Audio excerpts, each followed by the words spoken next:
So you want to turn your Bibles to the last chapter of the book of Matthew.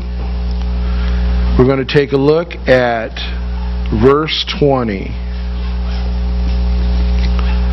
Matthew 28:20. The last verse of the last chapter of Matthew.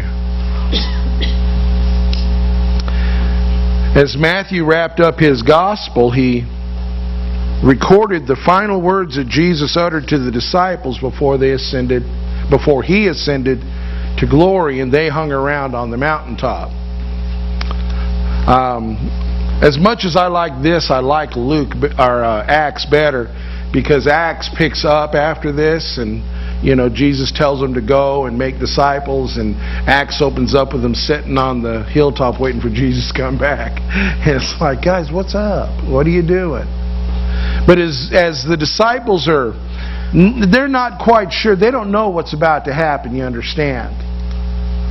They don't know that Jesus is about to ascend back to the Father. They've just kind of followed Christ as they have always followed Christ and come to this point, and Jesus ascends to the hill, and He's got some parting words for them before He gets ready to leave. And I don't want to really focus in on the first part of it. I want to look at the last few words that He said to them.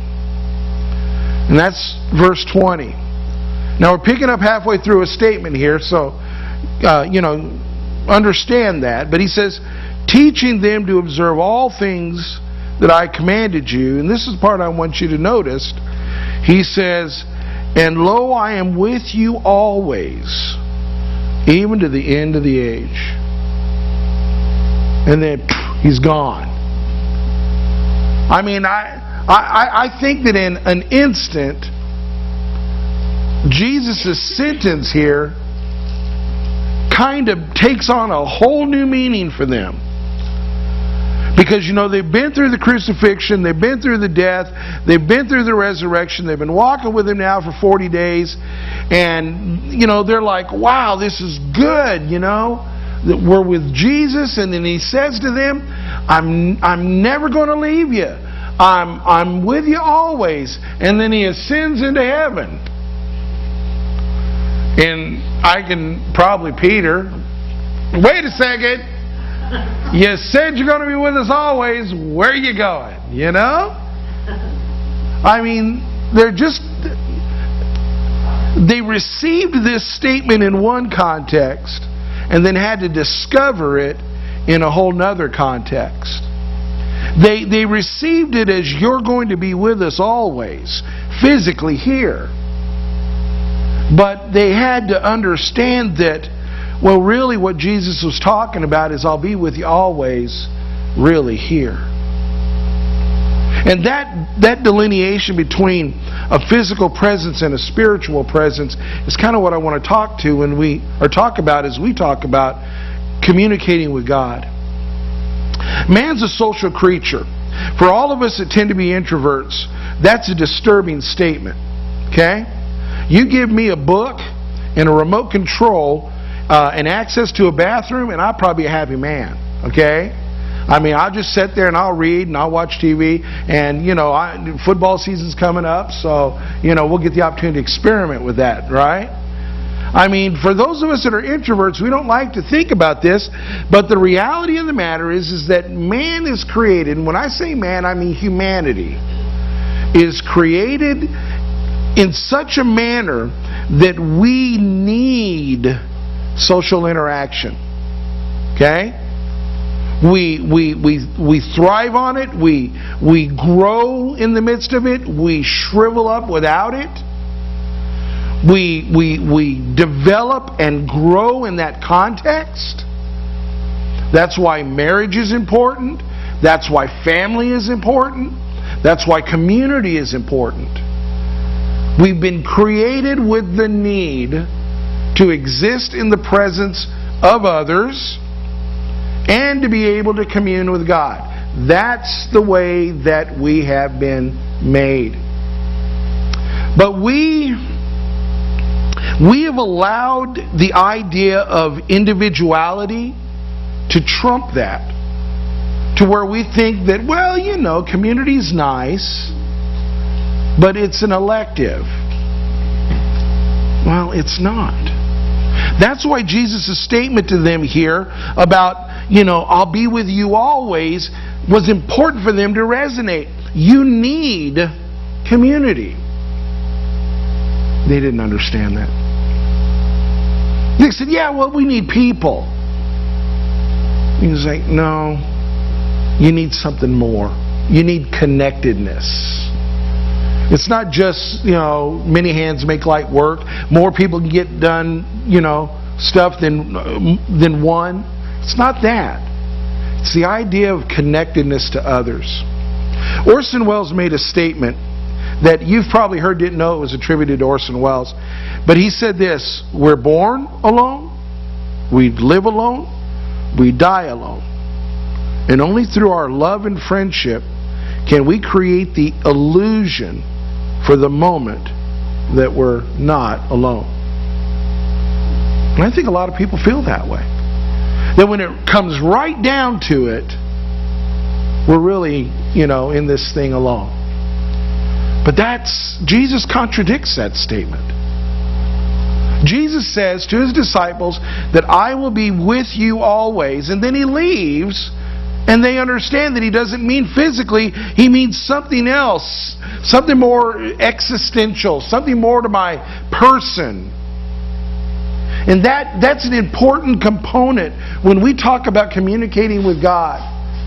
To understand that God is, when in relationship with somebody, is with them always. Not just present in the sense of being there, but united and joined with that person so that Orson Welles' statement is wrong. We are not ever really alone. If you have a relationship with God. I don't think Orson Welles did. So, yeah, in his context, he was born alone, he lived alone, he died alone. But in the greater context, God would have you to understand that in relationship with me, there's something that transcends your nature to where you're never alone. I am with you always. Now, I know that's hard for us to get our minds around because we are limited creatures. Let me explain it this way. The most intimate of human contact, the most intimate of human relationships exists within marriage. Two people will never know one another as well as they do within the context of marriage. And part of the reason is because of the sexual act. Where two people, as God said in the book of Genesis, was echoed in the gospel, two people become one. Now, we have corrupted that. We have minimized that, and we've made sex all about a physical act and ignored that it's God's way for two people to become one in a way that cannot exist outside of that relationship. We need to get back to that. We need to help our children understand that. We need to help adults understand that. Because by sharing the love,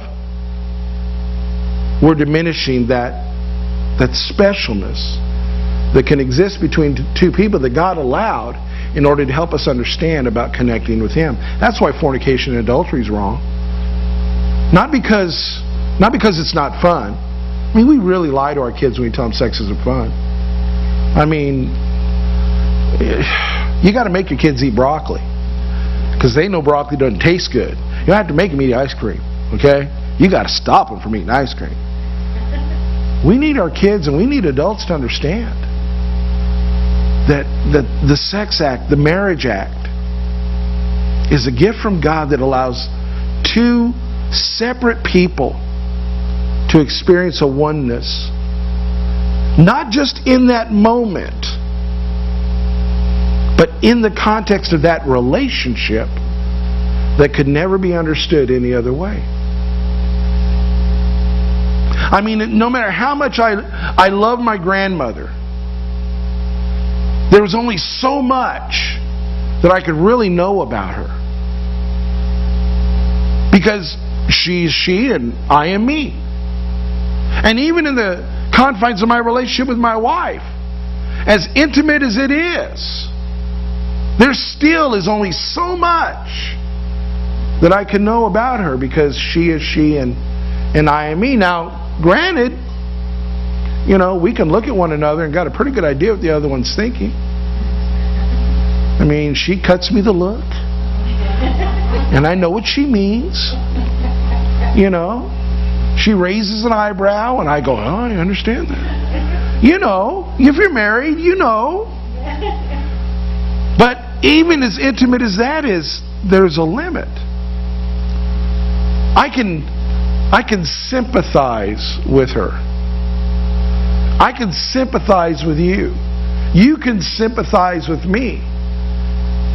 But we truly can't empathize.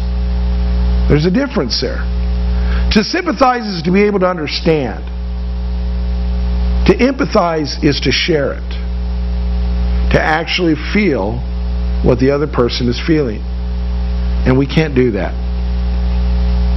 That's why when you see on like science fiction movies or whatever, and somebody can, feel what another person's feeling, we think that's such a big deal. It's like, they hurt, I hurt. They grieve, I grieve. Because there's only so far that goes. I mean, matter of fact, isn't that part of the pain that we have in a relationship with somebody? Is that we honestly wish that we could take their pain and bear it?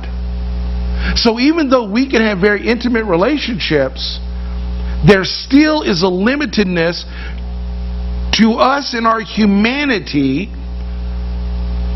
of being able to share with another person. But when Jesus says this, He's not limited. He's not talking, I will sympathize with you. He's saying, I will be with you. And as the disciples go the next 30, 40 years, they begin to understand what that with you means. That God takes up presence within a person, that God is not just able to sympathize, but to empathize, to take their burdens upon Him, and to be with them in a way that is just outright unhumanly. But we have trouble relating that. We go, I don't know anything like that in all of human nature. So how could God be that way? Let me give you the easy answer. God's God, and you're not. Okay? I mean, I understand that there are just things that are beyond my comprehension about God. And so I've got to accept what He says. I think Paul understood that too. When you get to the 8th chapter of the book of Romans, Paul makes this statement. There at the end of chapter 8 of Romans. He says, I am convinced that neither life nor death, nor angels, nor principalities, nor things present, nor things to come, nor powers, nor height, nor depth, nor any other created thing will be able to separate us from the love of God which is in Christ Jesus our Lord. Now we've read that and we've taken it to mean, let's take the example in the Middle East, that in their trouble God's with them, He's present with them. And we've taken it to mean, here they are and here God is. But it means more than that. It means, here they are and here God is. He doesn't just understand. He doesn't just sympathize. He feels it with them. The very thing that they feel. And He says, you know what? Nothing will ever be able to break that connection that God has with His child. See the things that He lists out? Neither death nor life. Now He starts with the biggie. As much as my wife and I can share, unless the rapture happens, there's one thing each of us will have to do apart from the other, and that is die. Right? Someday, one of us is going to go before the other one. And though if it's her, I may want to do it, but I can't change that. If it's me, she may be the same way. Can't change that. That's something that I cannot share with her. We can share everything else, but that's something I can't share with her because of my physical limitation. But God says, you know what? Even in that, you're not alone. Even in death, the biggest adversary of us all, you do not walk that path alone. If you're in a relationship with God, why? Not because I'm just there with you, I'm there in you. I'm present with you always. In death, in life, angelic beings, worldly powers, events that happen now or that may happen, no capacity of another person, no height, no depth. That's kind of reminiscent of Psalms where he says, if I go to the heavens, if I go to the deep, you're there. Or any other created being, kind of like if I leave anything out, any other created being, including you, nothing will separate you from God. Now you say, wait a minute, Pastor, it says it separates from the love of God. Well, you got to understand, God is love. God didn't just love. It's not like saying He goes, well, my love will always be with you. God is love. When you talk about God's love, you're talking about God. God's very person, His very presence. Nothing ever can separate you from God if you're in a relationship with Him. That's a qualifier, if you're in a relationship with Him. So true is this statement that to the church at Corinth, and I don't mean to be crude, to the church at Corinth, Paul said, gentlemen, when you go to the prostitute, Jesus goes with you. He sees what you see. He hears what you hear. He's right there with you. He doesn't wait outside. Look, Jesus, I'm going in. I'll be back in a few minutes. Okay? He's there with you. Always, he said. Always. I'm there with you always, in a way that no one else can possibly be. So what does this promise to be with us always mean to our communicating with God? I want to talk about 4 means of communicating with God. And I want you to keep in thought the presence of God as we walk our way through these 4 real quickly, all right? The first way of communicating with God, the first way of hearing God, of communing with God, is what we call blind faith. Okay? Blind faith. Now, we call it blind faith because we're believing something even though we can't see it. Even though the reality of the moment isn't there. So, in the book of Deuteronomy, in the book of Hebrews, God has made this declaration to His saints. He says, look, I'll never leave you, I'll never forsake you. Remember that? That's His statement. He's not saying, look, if I've got to, if I have to. He's saying, my promise to you, as I said as I got ready to ascend into heaven, is I'm with you always, and I'll never, ever, ever, never, ever, ever, never leave you. But then you wake up on Monday morning, and you feel like you're in this world alone. God, where are you? Hello? Anybody ever been there? Okay? Been in a situation and boy, I'll tell you, it just seems like God said, go to the end of the pier and wait for me. And He's never shown up. Right? And you're saying, where is God? Where is God? Where is God? So now you've got a reality that you've got to deal with. Either God's left you hanging,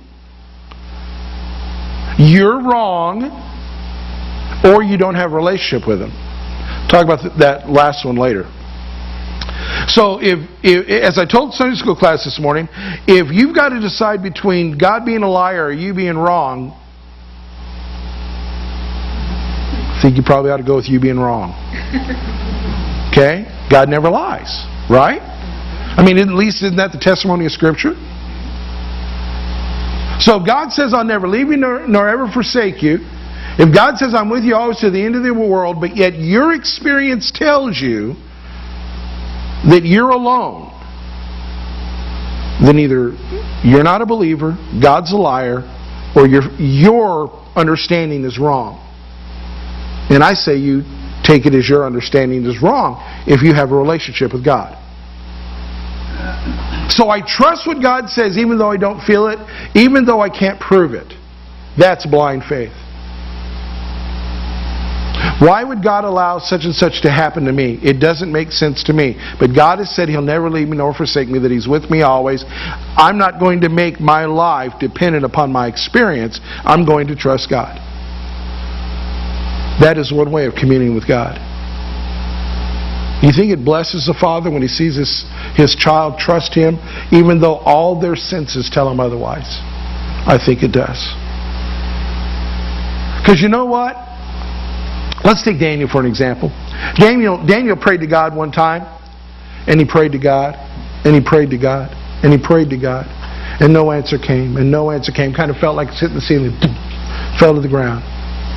And finally, God showed up, and He said, you know what? Some things have been going on that kept me from getting here till now, but I'm here. You ever think God says that to His saints?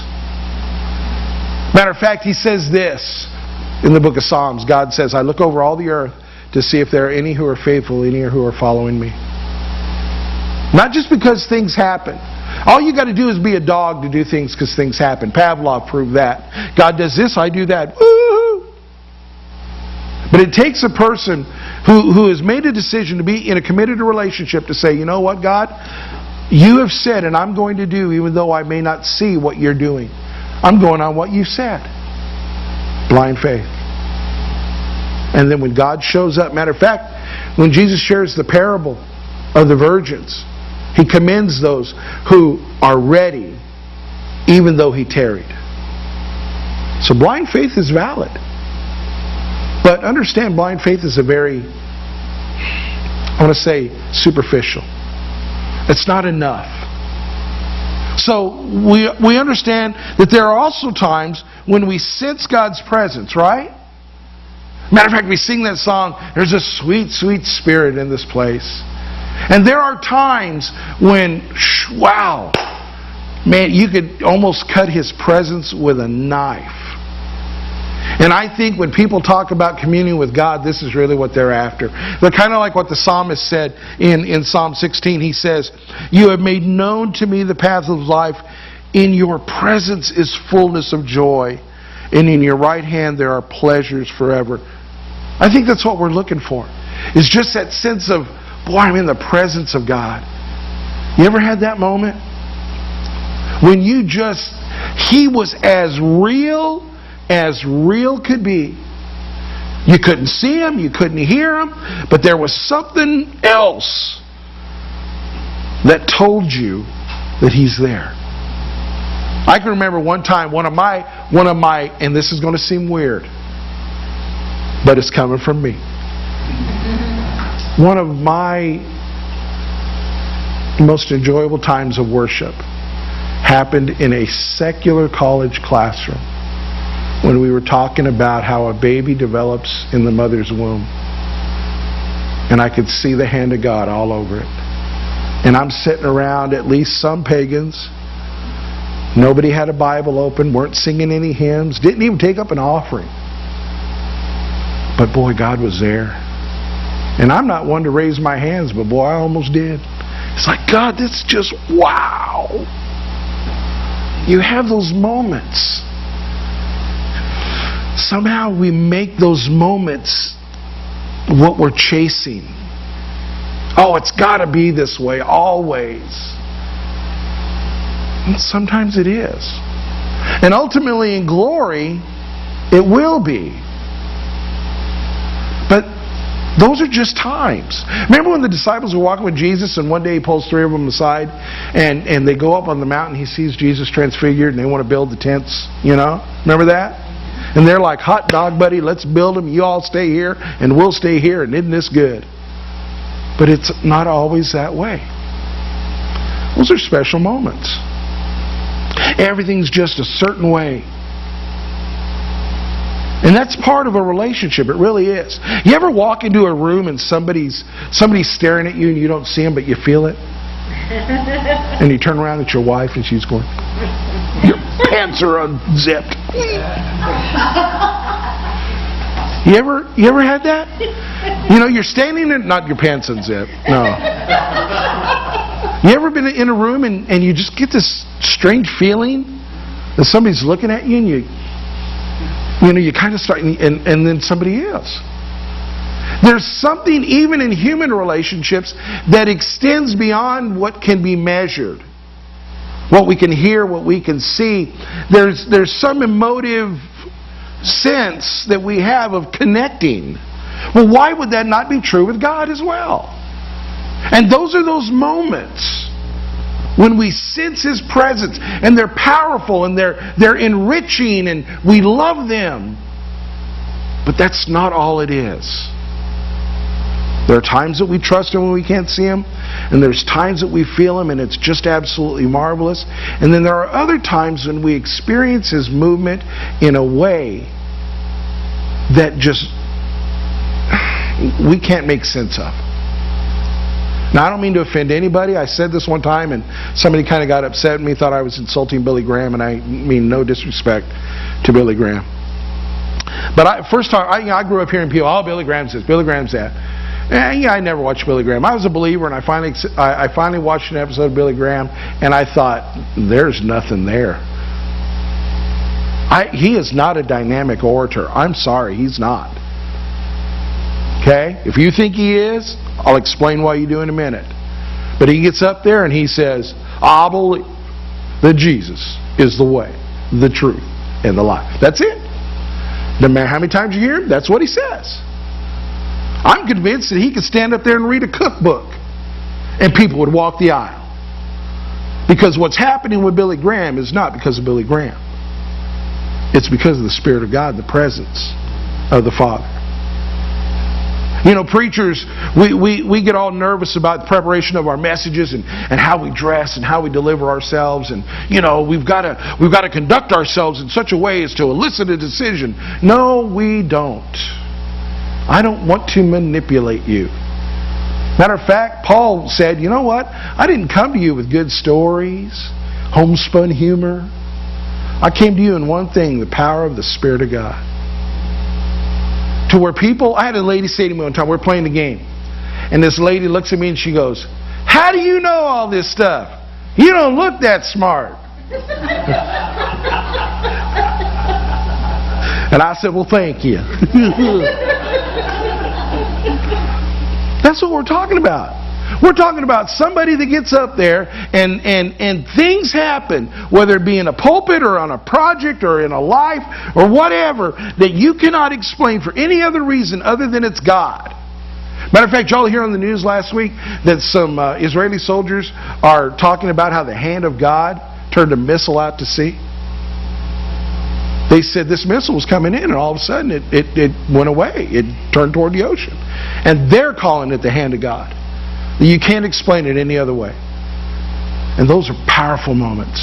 I think when you open up the book of Acts and you see Peter getting up there sharing about the Lord, and the Holy Spirit descends and 6,000 people get saved, you go, wow, Peter must have been a great speaker.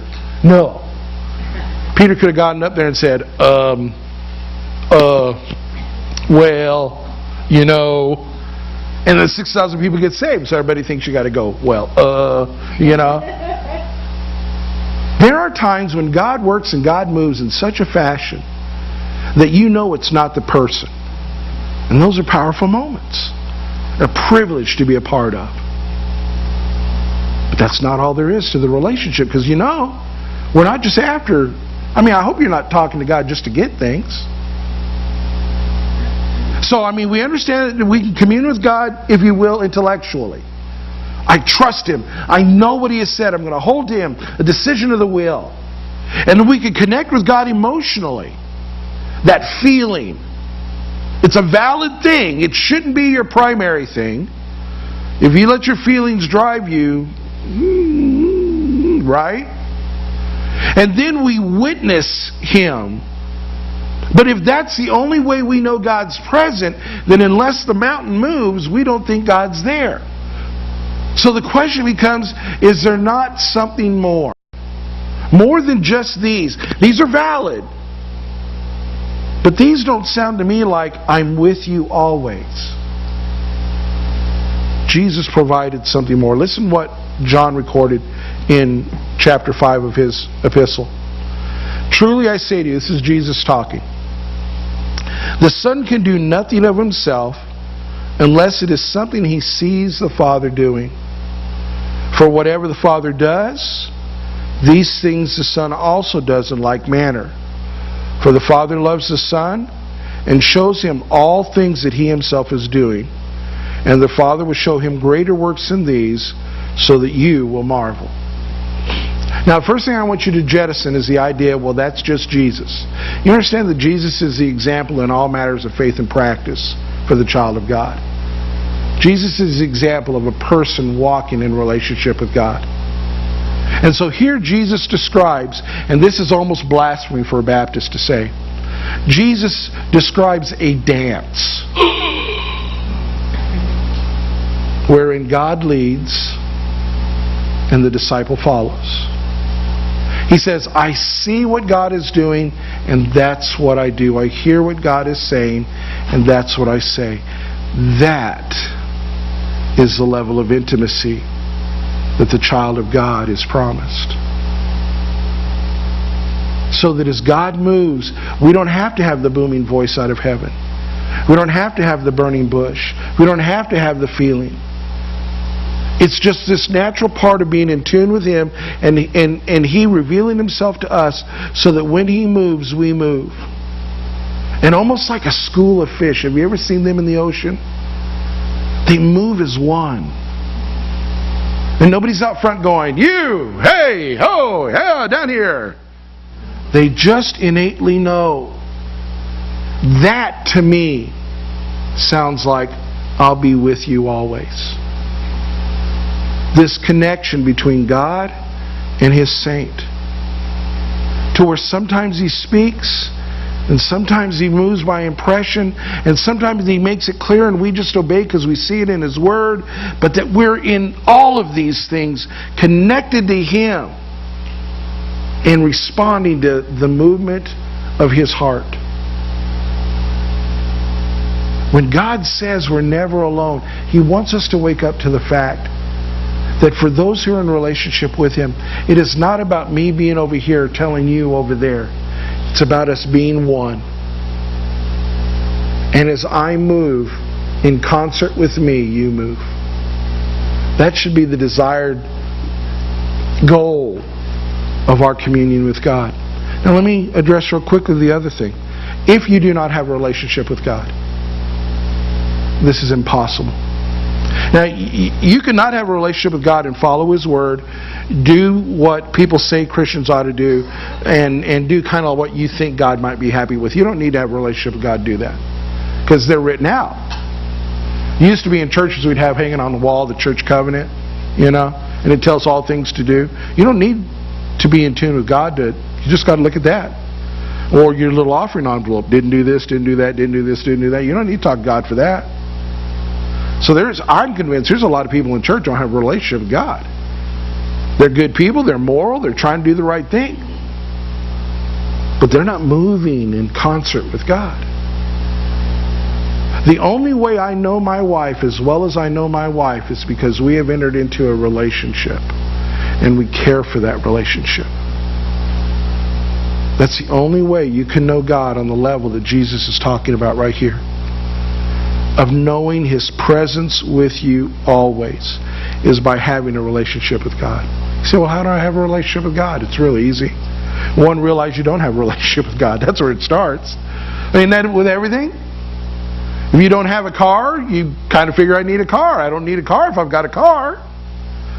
Realize you don't have a relationship with God. Realize that you are outside of His covenant. What puts you outside of His covenant? Sin. And that would keep you outside of His covenant, except for the fact that He has provided Jesus. The means, the door, the gateway into a covenant relationship with Him. So you come to Him and you say, Father, I realize that I'm outside of a covenant. I realize that my sin has separated me from you. Forgive me. Forgive me based on Jesus' sacrifice. I give myself to you. And God says, welcome in to that relationship. And then you're connected. And you care for that connection. You walk in that connection, and God reveals Himself over the course of eternity. You get to know God. You get to come to the realization of what it means when He says, I'm with you always. So I'm going to ask you to bow your heads and close your eyes. I'm going to ask you to consider one of two things today. One of two. You can't hold both of these at the same time. You're either one way or the other. Do you have a relationship? Have you ever come to the point of realizing that you don't connect to God? He doesn't connect to you. If you do not have a relationship with God, nothing else will work. Nothing else will resonate. The first thing you need to do is to come into a relationship with God. The second thing is this. If you're in a relationship with God, does that high level of intimacy characterize it? Do you experience God with you? Always. And I'm saying that you always hear Him, that you always feel Him. Remember, those are just part of it. But that it's part of your relationship. You're seeking Him. You know He's there. He does respond to you. There is this connectedness between the way you live, who you are, and His will and who He is. If that is not your aspiration for a relationship with God, then I challenge you this morning that it should be.